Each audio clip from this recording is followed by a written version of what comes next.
Hey guys, Mr. Antoon here. We're doing lecture 2 of 2 from chapter 2, the Constitution.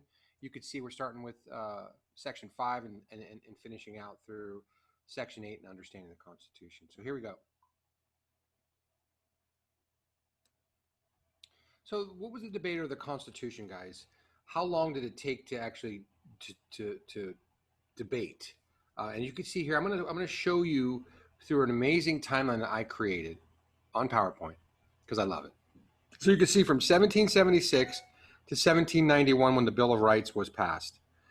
So the founding of our country obviously was, the war itself before that, but we're going to see the path to get there in terms of a timeline. So the Revolutionary War, we lost about 25,000 soldiers or colonists at that point, but that's what the red in our flag means for those that sacrificed, the blood spilled, courage, stuff along that line. But you could see here the articles last from 1781 to 1788. Okay, so in the process during that, we knew some things were wrong. So we had an Annapolis Convention that was aborted by Shays' Rebellion, where we had only four people killed. I know it's still terrible, but nothing compared to a war like the Revolutionary one.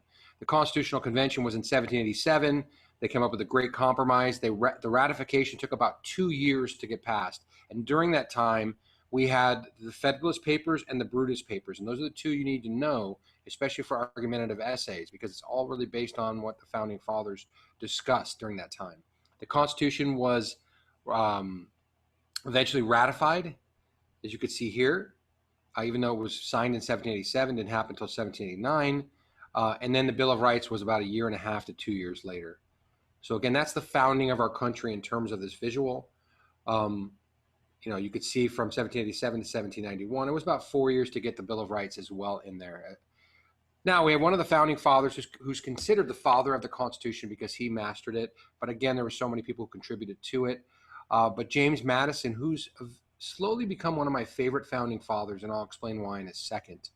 But he was part of the Federalists, where he was concerned, Federalist faction, but he was concerned with the tyranny of the majority of people in power.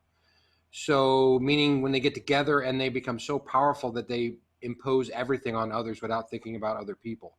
So what do you do to stop the tyranny of the majority? Where you give full, to thwart this, let's say you have a monarch or a dictator or a totalitarian government. To thwart it, you have to divide this up. Okay, you limit the majority, you separate powers, you check and balance into this. And as you can see this graphic animation, we obviously know we have three branches of power, but this is why. Madison was so concerned with that's what the first three articles are. Legislative branch, executive branch, judicial branch. Separate and check and power, or check and balance, sorry. Now, let's talk about how we thwart the majority or the tyranny of the majority as well. Madison believed that he didn't trust the people. Most of the founding fathers didn't trust the layman, the normal person who wasn't in politics. One, because they weren't educated enough. This is 240 years ago. But think about today. We're not as educated today in politics or just in stuff beside our own self-interest. So he wanted to place the federal government as much as possible beyond direct control of the majority of people. So what did he do? Well, let's start at the bottom. The voters, that's us. We can directly elect the House of Representatives to 2-year terms. Every single election they're up. So they're constantly campaigning, it seems like. The Senate, we don't even elect the Senate back then. It goes to a state legislature, okay? As you can see in the graphic here. So from voters to state legislators to Senate, they elect Senate to 6-year terms. Again, protecting us from the majority of people. Then we don't even vote for the president. That's the same today. The state legislature elects electors who then vote. It's supposed to represent the popular vote of a state. And then they vote for the president, who nominates judges, and the Senate confirms that. So all of these three are as far beyond the government, the government is as far beyond us as possible. That's what they believed. So again, we only voted directly for the House. That's it. What has changed since, guys? Because we only vote for state legislatures, and we don't even really vote for the president. Okay, so here's the only thing that's changed on this list. State legislatures no longer elect senators. The 17th Amendment in 1913 we now vote directly for senators. I think that's pretty cool. Is the president, should we vote directly for the president? Because Trump in 2016 and George W. Bush in 2000 both lost the popular vote. This is the last 16 years. Both lost the popular vote, but won the Electoral College. So the Electoral College seems to protect the smaller states as opposed to the bigger states. But it's something you guys can look at. We're going to talk about them later on when we talk about the president. So the constitutional republic and the end of the beginning. So we're still talking about, signing and ratifying the Constitution. So obviously separating powers and checks and balances make change slow. Do you remember this cartoon I showed you earlier? Good or bad, you guys can define it however you want. There's an updated version of it, and I want to see if you can see who this cartoonist was making fun of. He is a conservative cartoonist, which I'm very surprised. I mean, he can do both, but again, he's mainly conservative. He's making fun of our Senate Majority Leader currently here in 2020, Mitch McConnell. Okay, so people say he looks like a turtle frog. It doesn't matter. This man is so powerful today, guys. He's been there since 1987 when I was a junior in high school. So I want you to think about this new site, or a site you might not have heard of, called Real Clear Politics. It gives us an average of the polls across our nation. And this is as of, I think, the spring or maybe even the fall of 2019, because it only has the date but not the year. And you could see congressional job approval is around 16%, and this was about a year ago. It's still pretty much the same, guys. It's scary to think that people who have all this power have the lowest approval rating of all three branches. Trump's about 38 to 45-ish, depending on the polls. I don't have his up right now. And the judicial branch is usually around 50%, 60%, depending on what happens. So let's talk. The two players that helped convince were a collection of essays from either side, the Federalist Papers or the Brutus Papers. And you can see the Federalists were in favor of a strong central government, and the Brutus Papers were anti-Federalist in favor of a limited government. So I'm going to show you. I'm going to define those for you. The Federalists were pro-Constitution. They liked it. They were supposedly anti-faction, which is not true because they were a faction. And you could see they had 85 essays, and they talked about all those things. Whereas the Brutus Papers were anti-Federalist rebuttals. They were anti-Constitution. They were for the Bill of Rights, individual protections, and they wanted states' rights. So today, which factions or political parties would these represent? Well, mainly, Federalists would be Democrats, and anti-Federalists would be conservatives or Republicans. It doesn't always match up perfectly, guys, but I want you to always remember the evolution of that. So the process took about a year and a half, as you can see here. Intense debate happened between the two. And who was the first state? It's on their license plates. As you can see, Delaware signed in December of 1787. Unanimously. Pretty impressive. And you can see Pennsylvania and so on. But when did we officially become a country? You could see here it was the 9th out of 13, and that would be New Hampshire. So June of 1788, we eventually became the United States of America instead of the Articles of Confederation. You know what I'm saying. But it was there when that happened. So it doesn't matter that Virginia, New York, North Carolina, and Rhode Island, look at when Rhode Island did it. They were still pissed off at 34-32. Remember I said they didn't attend the Annapolis Convention at all? They were mad, and they were still mad in 1790 because they didn't have as much power. But you could see the powerful players like North Carolina with all those reps, or Massachusetts, which is considered a small state today. But again, Rhode Island was late to the game. Therefore, this is a cartoon that kind of shows you united we stand, divided we fall. Rhode Island was last to join our union. So Federalists and Anti-Federalists, as you can see here, Federalists support the Constitution, Anti-Federalists oppose it. This is a good example for you guys to go by, and there's going to be a journal in class that's going to reflect on these things. So hopefully you pay attention to it, because again, it's just to understand the basics of them. These are the two first factions. So let me ask if you can attach a modern day political party to each of these. You can see Federalist and Anti-Federalist again. Would it look like this? Would a Federalist be a Republican today, and would an Anti-Federalist be a Democrat? I'll give you a second to think about it. And the answer would be no. It would be the other way around, but again, it's not a perfect translation. Just like Spanish to English or French to English. It's not perfect. Again, but again, for the most part, it would actually outline it. So the foreshadow of problems, and this is what I love about Madison. He told us, he warned us to avoid forming factions or political parties. But I want you to understand what a faction is. Today, it's a party or an interest group, and yet we do these all the time. And I have to let you know they're protected by the right to associate, which is in the First Amendment. So the Constitution protects us, but it's never really saying you can form them. So it's what's called the unwritten Constitution. You're allowed to form political parties, and you're allowed to form interest groups. So please understand an unwritten Constitution. So how are future disputes settled? Let's talk about it. The first thing the judicial branch covered was judicial review, or first famous one in 1803. And this one was called Marbury versus Madison. This is one of the 15 you'll have to know.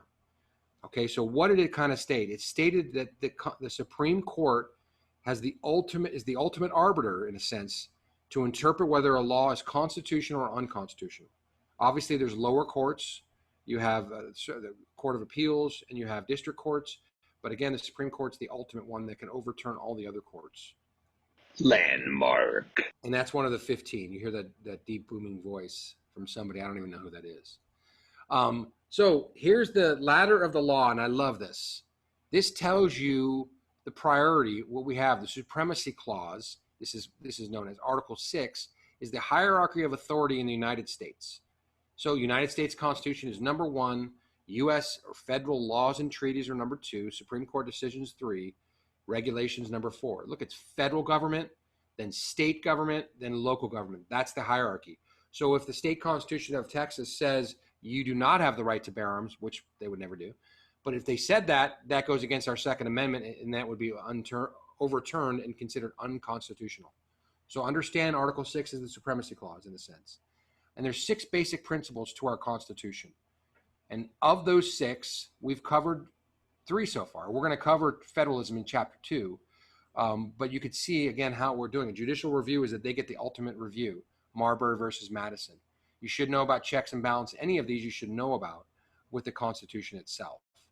There are 7 articles in the Constitution. And you can see it goes legislative, executive, judicial, federalism, which is Chapter 2, amending, which is we're going to talk about today, Constitution, Supreme Law, Supremacy Clause is 6, and then ratification. Okay, and it's probably in order of importance, I would say. How would you remember this? Well, I'm sure you've heard of mnemonics, and I did not create this, but I stole this offline. Again, if you use mnemonics, it can help. So think about this. So the L would stand for large, the E would stand for elephants, jump, further, and sleep regularly. That's how you would remember something like this, guys. So you would know the order, but you can create your own mnemonics as you get, I mean, once you get to college and you're taking social studies stuff, that stuff goes way faster than you're going to get now. So let's talk about the amendments, which is Article 5. And it's the process of formally, it says it right there. It's the process of formally altering and adding a document or a record, especially to our Constitution. This is not an easy facet, but let me tell you the ways it can be done. So the top one says, to propose the amendment first, it needs to be proposed by 2/3 vote of each House of Congress. Okay? Or it can be done by amendment proposed by a national convention called for 2/3 of state legislatures. So I'm going to get my calculator out because I'm not a math expert today. So 2/3, it's 50 states. I did it all wrong.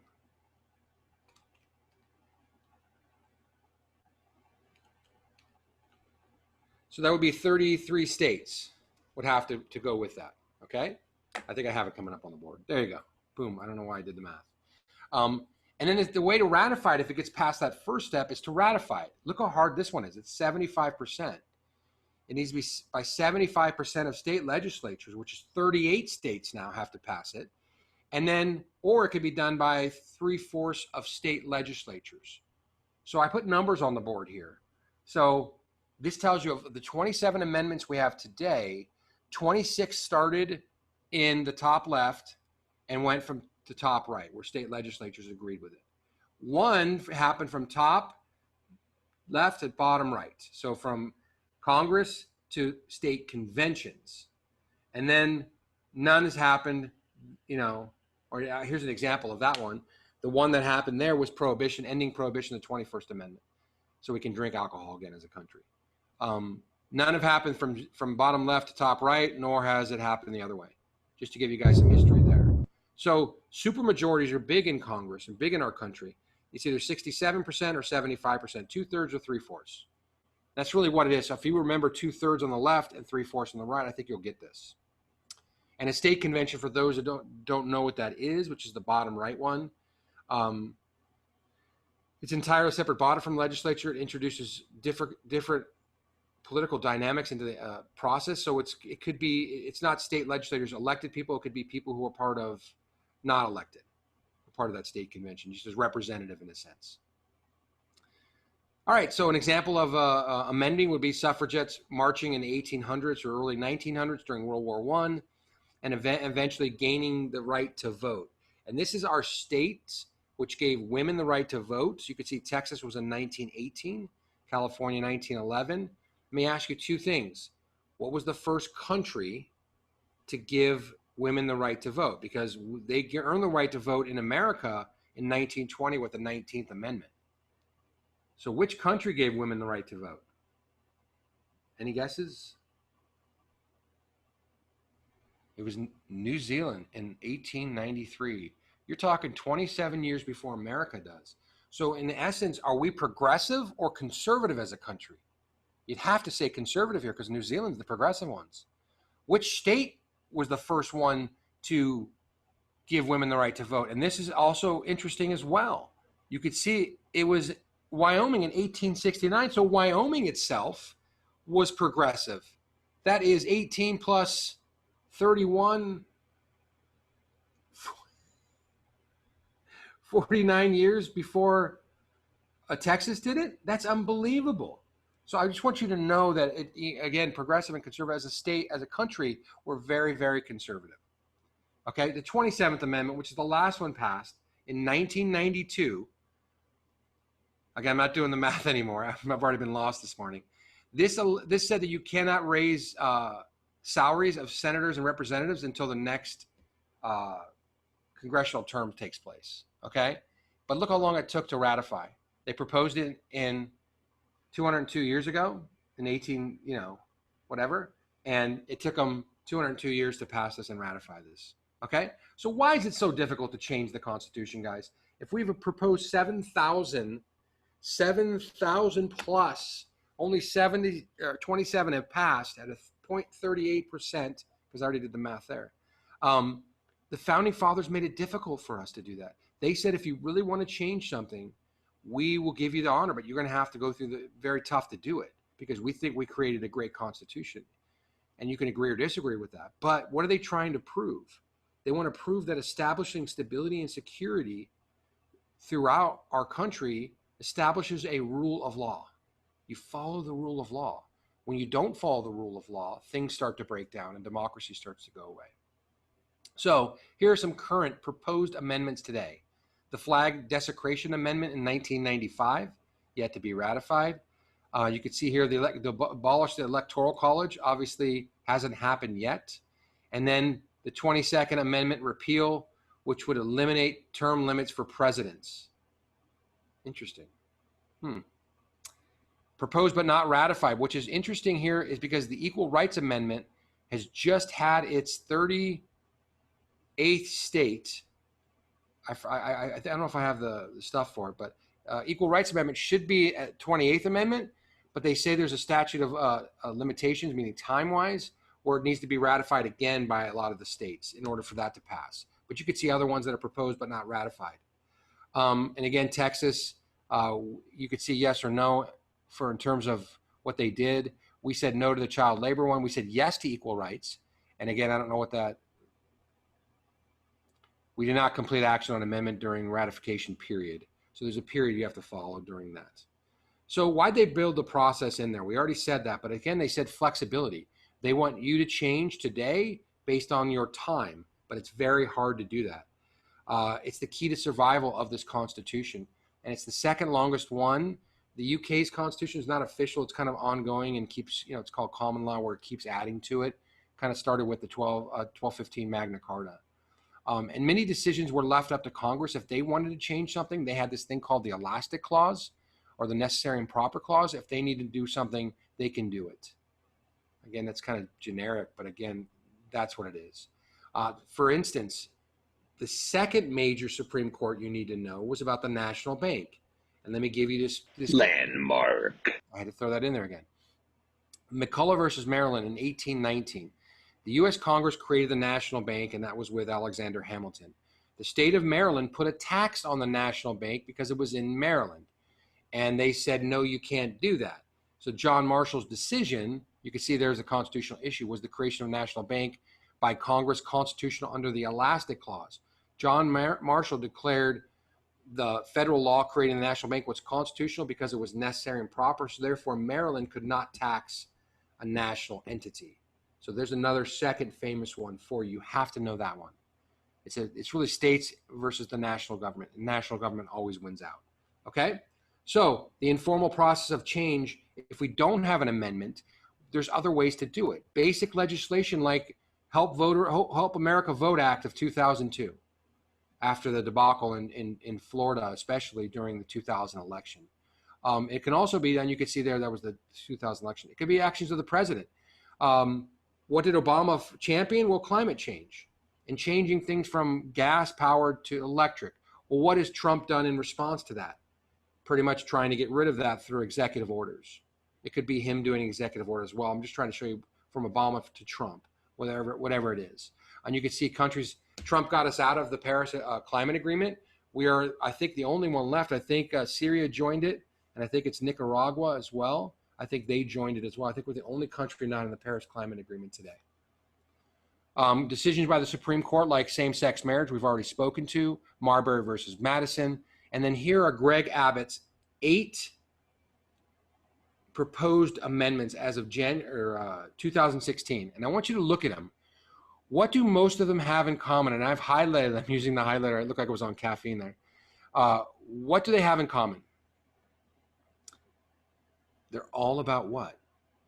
Anti-federalist ideas or states' rights. Okay? So, I mean, look back at them. Look at number 4. Allow 2/3 majority of states to override a U.S. Supreme Court decision. If you don't like same-sex marriage, if we get 33 states involved to say no to it, then we get rid of that Supreme Court. It checks the Supreme Court. Number 8, 2/3 majority of states to override a federal law or regulation. Same kind of concept. So you're seeing what he's trying to propose here, because Texas is a states' right or conservative state, which reflects the anti-federalists at the beginning of this country. That's it for chapter 2, guys. Hopefully you understand the basics of our Constitution, why the articles were so bad, and what we do to amend the Constitution for future generations. Take care. I'll see you on the next one.